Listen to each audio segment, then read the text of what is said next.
Hey, everybody, it's Ted here with the Clear the Field podcast, and this is Slap Hits.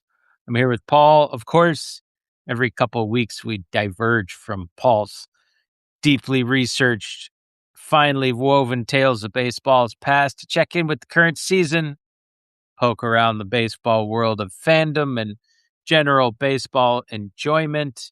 And that's what we're doing. It's Slap Hits.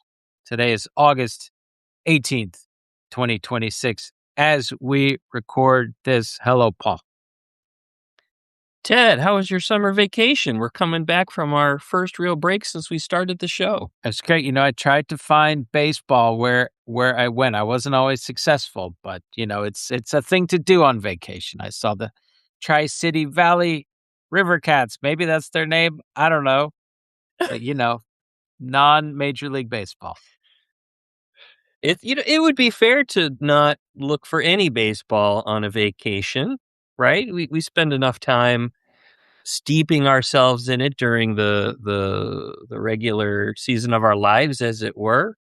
But like you, I wanted just a little bit of baseball in my vacation.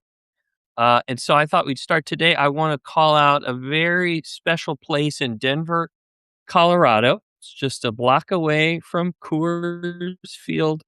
But I actually hadn't heard about it until pretty recently. Earlier this year, I was doing some research for a story. But I want to tell you a little bit about the National Ballpark Museum and its founder and curator, a wonderful man named Bruce Hellerstein, who has some real treasure tucked away in this little place. So I learned about this place. I looked it up. Are they going to be open? The Rockies were not in town. Was that going to be an issue? There was a Noah Khan, how do you say it? Yes. Noah Khan concert going on at Coors Field. Extremely strong sundress and cowboy boot situation all around the park. So is the National Ballpark Museum going to be open? It was open. I read some reviews and they said, you might have to call to get in. So, just make sure you call that number when you get there during the hours of operation. So my family, we've gotten off the plane in Denver. We drove into town and we roll up to the door of the museum and I'm looking inside and it looks very promising in there. I ring the doorbell. There's a doorbell. That door is locked. No answer. I call the number. And the number that I thought was the museum's number is actually Bruce's cell phone number. Sure. Hi, you've reached Bruce. So, left a message. It's like we're standing outside your museum. And so then my wife and kids left to get some lunch, but I'm like, I've come, many hundreds of miles. Like I'm not going to give up so quickly. Yeah. So but, I actually but just you send them off to lunch. That's the smart move. yeah. We're You're not clearly in holding a up, new. you're not stringing your whole family's fate to Bruce's reply. No, we weren't even really under an awning in this situation. So yeah, off they went. But I'm hanging around and I'm kind of leaning on this doorbell button a little bit, and I was about to give up, and a woman came and opened the door, and she looked very confused, and she said, "Well, I'm gonna let you in. We're just visitors here. I think the owner went out to lunch." so Amazing. So she said, God bless her. She said, "Come on in." She may have been in the same situation earlier. Yeah. But, Bruce was running the show himself and he had gone out to lunch. So anyway, I got in and to say a little bit about the place, this is actually Bruce's private collection of memorabilia from the 14 classic ballparks, which is a group of parks, of course, Fenway and Wrigley Field, but also some much deeper cuts like Crosley Field in Cincinnati and Ebbets Field in Brooklyn. All of these parks, 14 of them were built between 1909 and 1923. And Bruce has spent his life collecting memorabilia from these historic parks, most of which are gone now. And for a long time, it was in his basement. But instead of hoarding it, he has actually put it into a lovely little museum so everybody can come in and enjoy it. So I wanted to show a few things that I saw inside. So you get a little piece of all of these historic 14 parks. I really enjoyed the usher uniforms. The ushers apparently used to dress like the captains of ocean liners. They had historic turnstiles from all the old parks. Of course, you got some brickwork. He has a seat from every one of the 14 parks. Some of the very first ballpark lights that were ever turned on. He has one of the Crosley Field arc lights that was put up above a first night game, which was very cool. Wow. Tickets from every ballpark opening in the post-war era, I think. It's not the tidiest of places, but there's just treasure shoved everywhere, and I'd be so disappointed if it was tidy. yeah, it's a treasure hunt type of a situation. Hmm. I looked up and I found myself looking just 2 feet away. I could have taken it and put it on. It's nothing is under glass really, but it was a uniform for the old Seattle Pilots, which I had never seen before. And to see what the hat looked like, the hat has some very special gold, kind of fake braiding on it. Um, Tons of paper ephemera stuff about the two Denver teams, the Rockies and the minor league Denver Bears. And so Bruce did come back from lunch, and I actually got to talk to him a little bit, and I did present my credentials as a fellow hyper nerd, and I think he did accept them. But I don't think anybody needs to be a nerd to enjoy a tight 30 to 40 minutes of really precious history. If you're going to be in the Lodo district around Coors Field, kids under 16 get in free because Bruce is that kind of a guy. But he does welcome donations for adults. So if you're even a little romantic about baseball, it's worth waiting for somebody to come and open the door for you at the Love National it. Ballpark Museum. My question to you, and this is my only question: were there any seat cushions in the National This, Ballpark this is Museum? an excellent question, and no, there were not. Not a The one. the mystery continues. This But could I looked, and I'm this could have glad that you been were thinking the same thing. this could have been it could have answered a lot of our questions, but The mother lode. There was a seat from each of these ballpark. yeah. Imagine what would have happened to me emotionally if there was a seat cushion on each one of those seats from all of the historic Oh, ballparks. yeah. I mean, I'm glad you didn't mention it to Bruce because that might have set him off on a new. I don't think he needs a new something to pursue. You did him a He's favor. good. Yeah, he sits right at the door and greets everybody as they come in. That's It's a amazing. labor of love. That is amazing. Put it on whatever list of offbeat but awesome museums somebody is probably compiling somewhere. Well, I wanted to highlight a friend of mine and a great baseball writer himself, Eric Nussbaum. Probably mentioned him on the podcast, interviewed him in the past on my other podcast, Take Note, over there. But he is visiting the Echo Park Historical Society, hosted also by the Friends of Elysian Park over there in Los Angeles. He wrote a book called Stealing Home: Los Angeles, the Dodgers, and the Lives Caught in Between. So the event will be on Saturday, August 29th at noon at the Edendale Library Meeting Room. I won't be there, unfortunately. Um, but Eric's a wonderful guy. He's a great speaker about these topics, about what he did with the book. He's been a magazine editor in the meantime. Just a wonderful person, and if you're in the area, you should go over there. I'm going to steal a little bit of the language from the blurb to better describe his book than I would, but it illuminates a crucial era of local history, telling the full story of how Dodger Stadium came to be built in Elysian Park, which goes far beyond baseball. The story, I take it, the hills around what is now the stadium were once home to 3 vibrant Mexican-American communities. In the early 1950s, those communities were condemned to make way for a utopian public housing project. When the climate shifted, the political climate, that initiative was defeated. And instead of getting their homes back, the remaining residents saw the city sell their land to Walter O'Malley.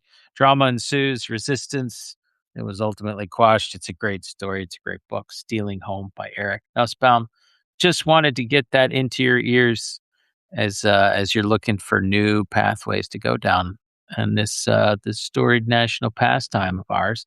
But it's also ballpark related, so we're a little bit on theme, I would argue. That will be a great event. It is a messy story and a fascinating one. I love looking at all the different things that Walter O'Malley tried to do to get the new ballpark that he wanted, first in Brooklyn and then in Los Angeles. And nothing, not even the lives of a whole community of people, was going to stop this man. A lot of Citizen Kane energy in Walter O'Malley.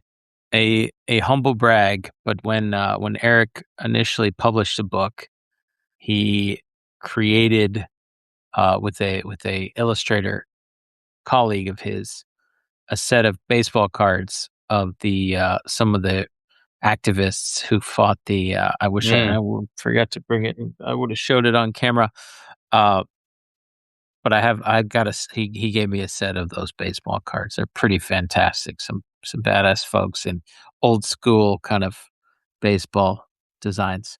All right. So we were out of town in beautiful Colorado, but this past weekend was the Air and Water Show in Chicago. Ted, you've lived in Chicago for a Mhm. brief, happy chapter in our lives together. So you know that you get to mid-August, it's 95 degrees, and everybody who can find a spot heads out to the lakefront to watch the show. There's a very significant, I actually don't know what's going on the water part of the Air and Water Show. I only know what happens in the air. And what happens in the air is a lot of jets start flying all over the downtown area as they're kind of lining up to do their passes through the sort of lakefront viewing area. I worked in downtown Chicago for 16 years. It's a rite of passage. But the Cardinals were in town at Wrigley Field this past weekend. The Air and Water Show is going on, and the Cardinals' first baseman Alec Burleson was batting when the characteristic roar of an F-16 Fighting Falcon participating in the show, the plane flew almost directly over Wrigley and reminded everyone of the importance of ear protection. But what kind of stuck my imagination here was Burleson actually went so far as to call time, wanting the noise to recede, which I think is understandable. But since batters nowadays only get one time call per at bat, Burleson had to burn his on the plane noise. And this kind of made me think there should be a rule allowing a second time call at Wrigley Field during the Air and Water Show. Sure, for that exact scenario. Yep. I can't think of a more niche Hmm. situation that would require a rule or a modification for a rule. And I wondered if there are any other very niche situational rules out there at ballparks. And so I want people to let us know if they know of any at their home park. I don't think we have a fighter jet rule at Wrigley officially. For the fans, it's incredible because it's like a Super Bowl style flyover just for no reason. Just But yeah, at a random moment.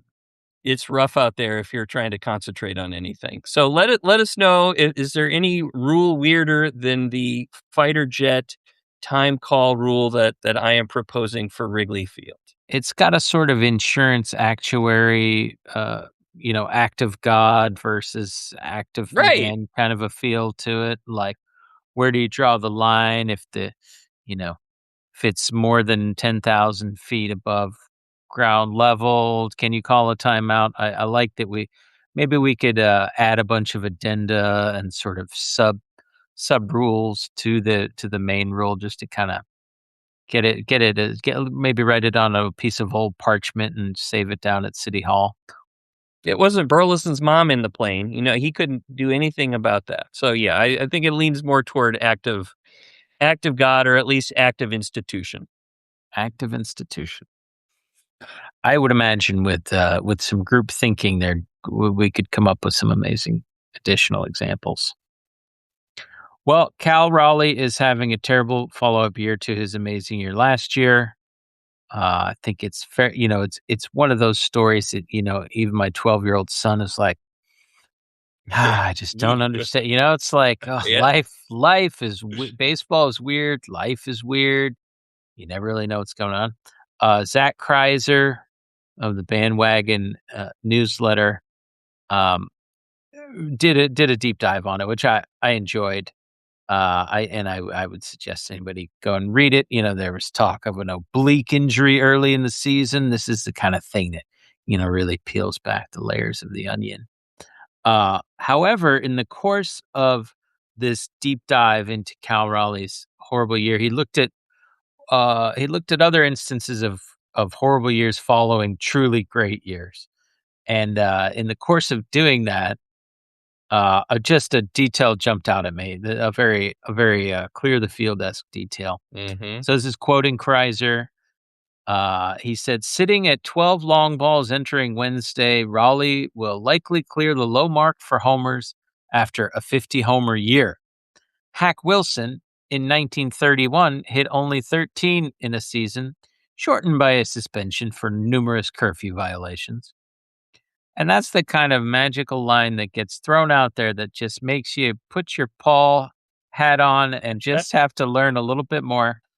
He did provide a citation, which was incredibly helpful, to the Sabre page that expounds on the story, citing Hack Wilson's the end of a fractured tenure in Chicago after a few years of utter dominance. And I'm going to quote a little bit here just to spin the tale. The Cubs had hired private detectives to tail Wilson and pitcher Pat Malone to verify whether they were complying with curfew rules. This was after, I think, basically some rowdy behavior that led to some embarrassing situations. The pair was caught breaking training on September 3rd in Cincinnati. The next day, Hornsby started pitcher Bud Teachout in right field instead of Wilson. Before the team returned from Cincinnati to Chicago on September 5th, Hornsby instructed Wilson to report to Vec. I don't know what Vec that is. You probably know. The next morning, but would not tell him why. While at the train station that same night, Malone got into a fight with a pair of mouthy reporters in Wilson's presence. Apparently, tensions were so high, Hornsby would not disembark the train once back in Chicago until provided with a special bodyguard to protect him from Hack Wilson and Pat Malone. I mean, that barely scratches the surface. Somebody probably wrote a whole book on it, but my goodness, Hack Wilson was a piece of work. So the manager there is Rogers Hornsby, of course, who is one of the more difficult personalities and worst actual leaders of men. Incredibly phenomenal player, but one of the worst managers you could possibly imagine for a difficult interpersonal situation. um, and that would be young Bill Veck's daddy, William Veck, who is the president of the Cubs. Young Bill Veck would tell you that Hack Wilson and Pat Malone, I think too, were some of the most accomplished drinkers and partiers that he met. And here's what's so fascinating about this contrast that Zach is drawing and that history gives us. Hack Wilson was actively destroying himself in this moment. Like the amount of alcohol that he was putting into his body would kill lesser men. And he was doing that on a daily basis and continuing to try to play baseball. Compare that to what is no doubt going on with Cal Raleigh, who has an army of people trying to help him be the healthiest, stablest, most efficient baseball hitting machine, and the results are the same. I don't know what to make of that. I could see maybe Cal Raleigh getting addicted to kale in this day and age, destroying himself with leafy greens. That's about the Wakes worst. up on a farm somewhere in a farmer's market in the piles of cardboard boxes. Yes. Oh boy. Anyway, well, Hack Wilson, there you go.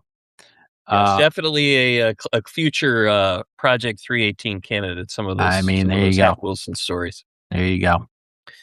So, something I saw interesting out there that I thought it would be good to mention here. I found this on Reddit, and I'll link to the original post. But it was really interesting work to say this researcher is talking about some pitching feats, pitching longevity feats, and was saying, "Hey, who was the last guy who actually accomplished this feat?" And the sort of occasion was Max Scherzer had just logged his 3,000th inning pitched. And the claim was, and I think a very convincing claim, that this might have been the last time in history that we will see anyone accomplish that feat, given the way that pitching has changed. And so he started all the way back, said, let's find who was the last guy to do this. So the last pitcher to throw 5,000 innings seems like a imaginary number, was actually in 2008, and it was Greg Maddux, who I guess hit that marker in the second to last game of his career, which was wrapping up in that season. So 2008 is not that far away, actually. Um, if you take it down 1,000, so let's go to 4,000 innings pitched. That was 2010, and it was Jamie Moyer, whose claim to fame was basically just being this ageless chucker, straight out of an earlier era. Did not have any of Greg Maddox's immaculateness in his prime, but just was durable and functional and just kept going. So then we have 3,000 innings pitched, and it's 2026, and that's Max Scherzer. But some other ones, now we're starting to see things that are probably not going to happen again. So let's look at innings pitched in a season. And so the last time we had 4,000 innings pitched in a season was Ed Walsh in 1908. I think he was with the White Sox. And last pitcher to go 350 innings pitched was Wilbur Wood in 1973, knuckleballer, which helped. And he was also a total freak and had a total freak of a pitching coach who wanted him to pitch like every third day in 1972. Just usage that will never be touched again, ever, ever, ever. And the last pitcher to throw 300 innings, just 300 innings now, was Steve Carlton in 1980. So the reason that all this is probably dinosaur food is if you look at who currently has over 1,000 innings pitched, just 1,000, just 20% of what Greg Maddux pitched in his career. There's only one pitcher under 30 years old who has over 1,000 innings pitched, and it's Logan Webb. So it truly does seem like we are closing some of these books forever unless the game completely reinvents itself in a way that seems inconceivable. It's it's almost like global warming. You look up and you're like, winter's different than it used to be. And you look up and you're like, starting pitchers are different than they used to be. And you just sort of have to reckon with it because it's not going to change. It's not going to go back to the way it was. So you just have to reacclimate. I mean, I think in my head, in this way that baseball fans do, I have reduced my sort of a lofty perception of starting pitchers as being this kind of crack crew of the top 5, and they're gonna go out and have their day, and they prep all week long, and they get it's like, if you're gonna Mhm. throw 4 and 2/3 innings, it's not really worth the investment as a fan into, Yeah. treating them like they're all that much different than a reliever that throws 2 innings. It's really not that much different. Sad, maybe. I don't know. It's almost like we get to see more fireworks from more pitchers nowadays, so that's kind of fun. But the old vaunted starting pitcher, eh. I don't know if this is still the case, but I've done fantasy football once in my life, and it wasn't for me. And maybe this wasn't normal, but this is my only frame of reference. But what I thought was interesting is in the draft, you drafted individual offensive players at most of the primary positions, but the defense you drafted as a unit, Yes. like an entire unit. And I thought, well, that's okay, I guess.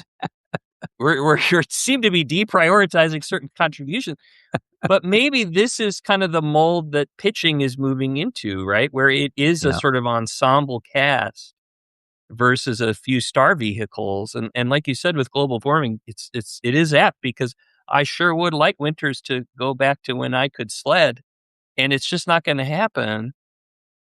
So Yeah. we got to recalibrate how we look at these. Maybe we should be looking at the greatest pitching units in the future. Well, the Astros threw a multi-pitcher no-hitter this year. Combined no hitter. And they what better indicator of the current state of a pitching unit versus one, two, or three stars can you see beyond a combined no hitter, which is Hmm.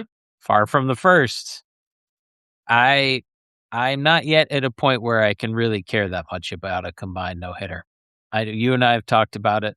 Yep. Doesn't really get my juices flowing uh, in the same But way that the that may change. You may start enjoying walking around and looking at the fall leaves in January. It's just- we have to take the joys that are offered to us in this world. oh my gosh, indeed. One of the joys that the defectors Noel Mateer wrote about recently was Big Boy. Have you heard about Big Boy? Big I Boy don't is think an so. enormous train from the olden days. The steam engine is like the biggest one ever created. That apparently, as it's churning through, throws up massive clouds of coal dust that showers down upon everybody. Anyway, that's just a detail. Speaking of Um, climate change, yeah. yeah, indeed, yes. Um, let's see. Mateer writes about Big Boy traveling across the country on this kind of fun tour where all these rail fans go and gather and see this big train go by and hyper nerd out on the world of trains. But there was an interesting baseball detail emerged from this story. So she's near Altoona, which is apparently a big railroad hub of activity and fun, but for a particular reason. Um, it's because of the world famous Altoona Horseshoe Curve, which is let's see, rail fans come to Altoona. I'm quoting now to admire trains passing through, even when it isn't Big Boy. This small city in the foothills of the Alleghenies owes its existence to the Pennsylvania Railroad, which opened the Horseshoe Curve here in 1854, a marvel of 19th century engineering and now a National Historic Site. Let's see, it's a 180-degree switchback that made it feasible for trains to scale the hills on their way west. It slashed travel time, et cetera, et cetera. So it's a big curve. It's this big railroad feature. Uh, okay, interesting. Goes on to write, there wasn't enough parking for the tens of thousands of people who wanted to see the train, Big Boy, so you had to park at the stadium of what I presume, they write, is the only professional baseball team named for a feat of 19th century railroad engineering, the Altoona Curve. And so as I read Intriguing. this, I realized through education, through the learning process, the transfer of knowledge, that the Altoona Curve is a minor league team named not for a curving baseball, Yeah, I the didn't old know that. Uncle Charlie, but for this horseshoe curve. Anyway, that was pretty fun. I just took you on the same journey that I went on.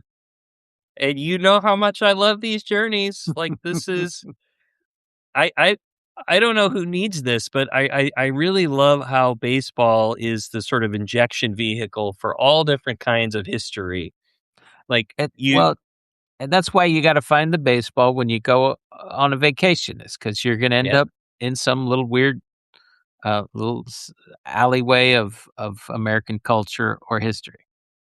So let's this I don't use our friend ChatGPT very much. I don't use it at all when I'm working, but it seems like a good question to say what other baseball team names are related to railroads and see if any leads emerge. So we'll report back on whether the Altoona Curve is the only railroad based baseball club out there, or if there are others. But my money is on it being the one. That is a very cool name, very cool connection. If there are more, which perhaps, the engineers will give you or something, you'd be hard pressed to find a more nuanced thing that it's named after. I mean, we're getting into levels of detail that match Yeah, the Wrigley Field land and air show rule. You could have the yeah.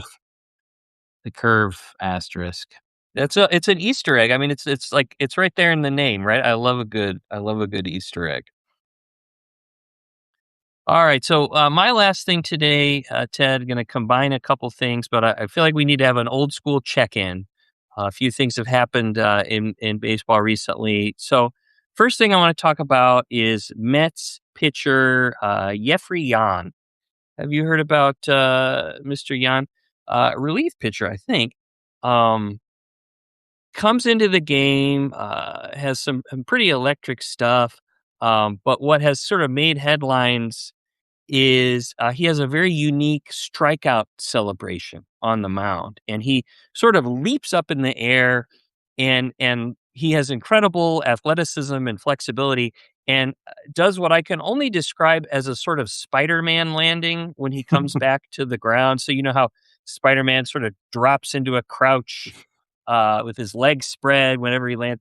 It's kind of cool. The problem is where he's doing it. Um, eh, a strikeout in a regular game is not really all that high stakes enough in my mind for this level of a performance. And that is especially because a strikeout really isn't always up to the pitcher the way hitting a home run is entirely under the control of the batter, right? I mean, a batter could maybe miss and it just drops a little bit short, or it's a little bit foul and they're staring at it, right? And that's just kind of slightly embarrassing. But recently in a game, Jeffrey Yan got what he believed was a third strike on a batter, but before he even waited for the umpire's call, he decided it was a strike and he did his strikeout celebration. The batter had not swung. And so the umpire called it a ball. And I was really impressed because Jan was in midair, still in his celebrating leap, and he did the challenge. Like with his legs still off the Wow. ground, and he did the challenge. So Wow. clearly paying attention. And replay, of course, showed that the pitch was a ball. And I love this exuberance. I'm in no way down on celebrating and exuberance in baseball, but the time, place, and manner is a little bit off here. I would say maybe save this for the playoffs, which may mean a change of scenery for Jeffrey Yan. But I would say most of all, he should be extremely glad that pitchers no longer bat themselves. And I'll post this clip, Ted, but when this all is happening, Mr. Met walks through the stands right behind home plate, and I swear he's dressed like Father Guido Sarducci from Saturday Night Live. Black floppy hat, black garments.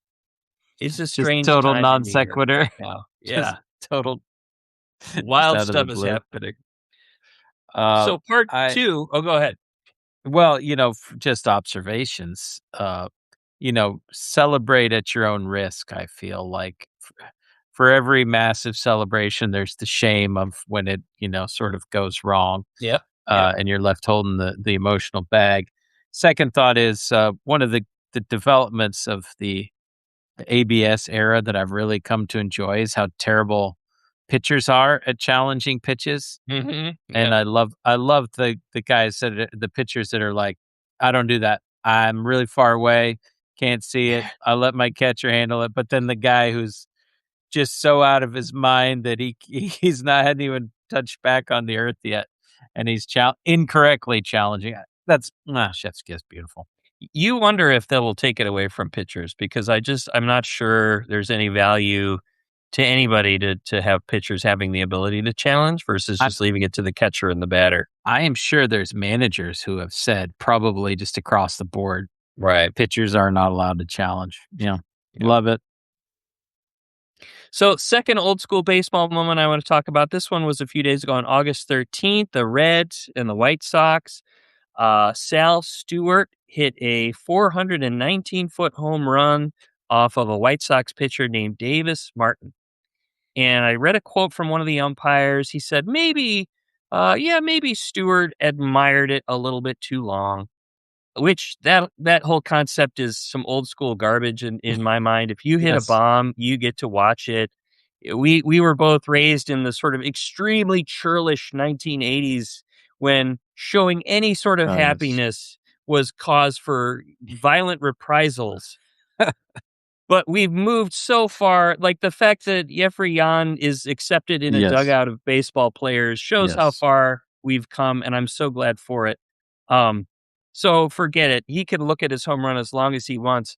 But when Stewart comes up to bat again, Martin's next pitch way up and in above Stewart's head. And Sal Stewart has some great facial expressions that are capturing this. And you could see him thinking, really? Did that just happen? And reportedly, Martin said, oh, sorry. And so Stewart gave him a thumbs up and went back in there to continue the at bat. So I thought everybody handled that very professionally. But then Davis Martin threw the same pitch, but even closer to Stewart's head and actually hit him on the helmet. So now Stewart is mad and he's pointing his bat at Davis and he says a few words we can't say on this show because I don't know how to do the bleep thing yet. Um, but he makes what I would call a pretty token effort to move toward the mound. But, anytime somebody is moving toward the mound in anger, even in a very sort of half-hearted way, everybody has to get up. So the bench is clear. Eugenio Suarez can be seen shouting at Martin, saying, "That's not right. That's not right." And it certainly is not right. And it's overall, was one of the lamest benches clearings that I've seen. And especially because to my mind, what Martin did was such a flagrant imitation of a 1940s pitcher when that was just sort of a legitimate part of pitching was trying to make guys fear for their lives. And it's 2026. It's ridiculous to see a professional throwing two pitches in a row at somebody's head after he hit a home run off them.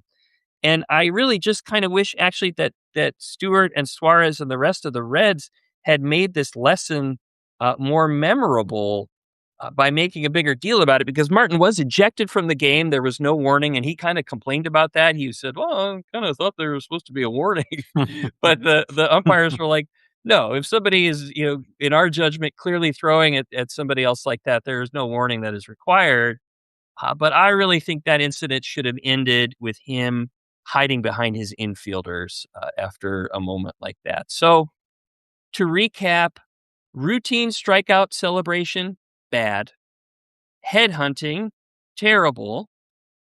Not taking the opportunity to start a big fight, kind of a shame. Let's not run out there if you're not ready to throw down. We've all been watching MMA. As my 14-year-old daughter says, fight, fight, fight.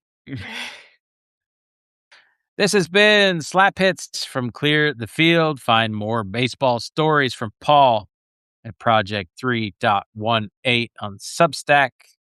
We'll be back with more tales of baseball going sideways.